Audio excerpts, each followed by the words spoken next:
Movie की शुरुआत में हम यहाँ पर रानन को देखते हैं जो कि सो रही होती है। इसके बाद में यहाँ पर रानन अपने भाइयों के कमरे में जाती है जहाँ पर वो अपने तीनों भाइयों को बात करते हुए सुनती है, जिसमें से उसके सबसे पहले बड़े वाले भाई का नाम होता है ली और दूसरे वाले का नाम लियो होता है तो तीसरे वाले का नाम हान होता है। यहाँ पर तीनों आपस से बात कर रहे होते हैं जहाँ पर बीच वाला भाई लियो उन सभी से कह रहा होता है कि तुम दोनों को नहीं लगता रानन अब बड़ी होती जा रही है, तो अब टाइम आ गया है जहाँ पर हमें उसे सच्चाई बता देनी चाहिए कि हमारे पेरेंट्स ने उसे अडॉप्ट किया था और हम तीनों में से कोई एक उसका हस्बैंड बन सकता है। यहाँ पर खड़ी रानन सोच रही होती है कि क्या ये लोग कोई स्क्रिप्ट लिख रहे हैं या फिर सचमुच मेरे बारे में बात कर रहे हैं। इसमें से सबसे छोटा भाई हान बोलने लगता है, लेकिन तुम्हें लगता है क्या कि वो हमें से किसी के साथ शादी करने के लिए रेडी होगी?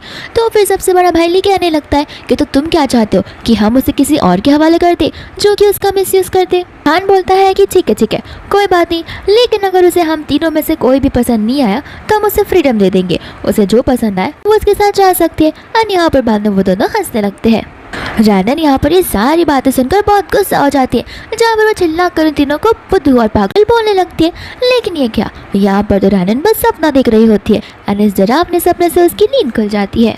और यहाँ पर रानन उठकर अपने आप को होश में लाने की कोशिश करती है। फिर इसके बाद में यहाँ पर विंडो के बाहर देखते देखते सोचने लगती है कि मेरे भाइयों ने मुझे 2 साल का वक्त दिया है जहाँ पर अगर मैं किसी एक को चूज़ करना चाहूँ तो कर सकती हूँ, वरना मेरा हाल बहुत बुरा होगा। और यहाँ पर वो प्लानिंग करने लगती है। दूसरी वो घर से चली जाती है तो फिर हम एक इन्वेस्टिगेटर को देखते हैं जो कि उसे घर से भागता हुआ देख अपने यानी कि अपने बॉसों को कॉल कर कहने लगती है कि आपकी बहन जाने घर से कहाँ चली गई है।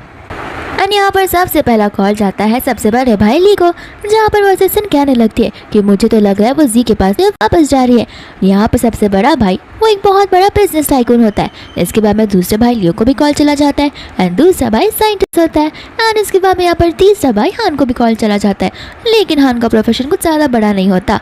इसके बाद में यहाँ पर वो तीनों के तीनों अपने रास्ते पर निकल पड़ते हैं। एंड यहाँ पर हम रेनन को वेडिंग रिंग के साथ देखते हैं। इसका मतलब है कि आज वो वहाँ पर जाकर जी को प्रपोज करने वाली है। लेकिन यहाँ पर क्या, यहाँ पर तो जी तो किसी और लड़की के साथ होता है जिसका नाम मिया था। एंड यहाँ पर मिया से करीब आ जाती है।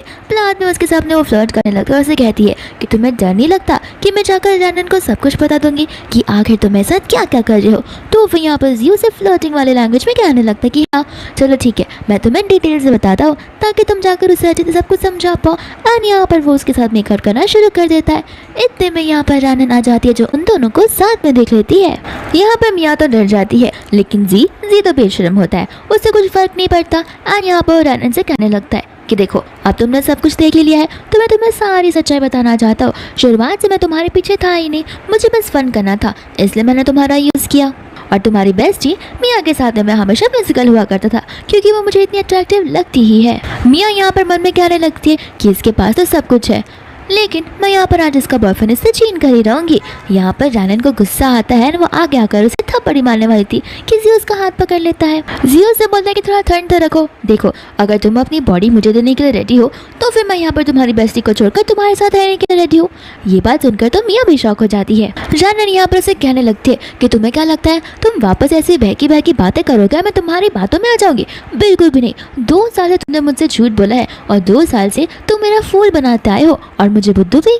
यहाँ पर जी उसकी बातों को सुना ही जाना था, जहाँ पर रानन से कह देती है कि अब से तुम्हारा मेरा रिश्ता यहीं पर खत्म होता है। एंड इतना बोलकर वो वहाँ से जाने लगती है जहाँ पर वो बेचारी रास्ते पर जा रही थी। एंड यहाँ पर तो बड़ी तेज से बारिश हो रही थी कि चलते चलते वो यहाँ पर गिर जाती है और रोने लग जाती है। इसके बाद में वो घर पर आकर सोचने लगती है कि कोई इंसान एक इंसान को 1-2 महीनों में भी परख लेता है, लेकिन मैं जी जैसे इस इंसान को परख ही नहीं पाई और मैंने अपने 2 साल बर्बाद कर दिए।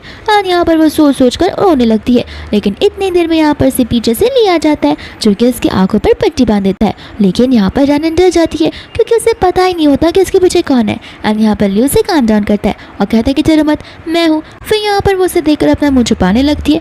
लियो से देखकर कहता है कि क्या तुम अभी अभी रो कर आई हो? एंड यहाँ पर रानन को वो बात याद आने लगती है जहाँ पर उसकी बेस्टी और जी आपस से मेकआउट कर रहे होते हैं। फिर यहाँ पर उसके बाकी के दोनों भाई भी आ जाते हैं। लियो यहाँ पर उसे कहने लगता है रुको रुको, मुझे गेस करने दो, मुझे लगता है कि तुम्हारा और जी का ब्रेकअप हो गया है। यहाँ पर वो सोचने लगते हैं कि तुम्हें जी का नाम कैसे पता है। हान भी उसे समझाने लगता है कि देखो तुम हमारी बहन हो और तुम्हें प्रोटेक्ट करना हमारी जिम्मेदारी है। रानन कहते कि इसका मतलब तुम अभी तक मुझ पर नजर रख रहे थे। तो फिर यहाँ पर हान कहता है कि इसे नजर रखना नहीं कहते, इसे प्रोटेक्ट करना कहते हैं।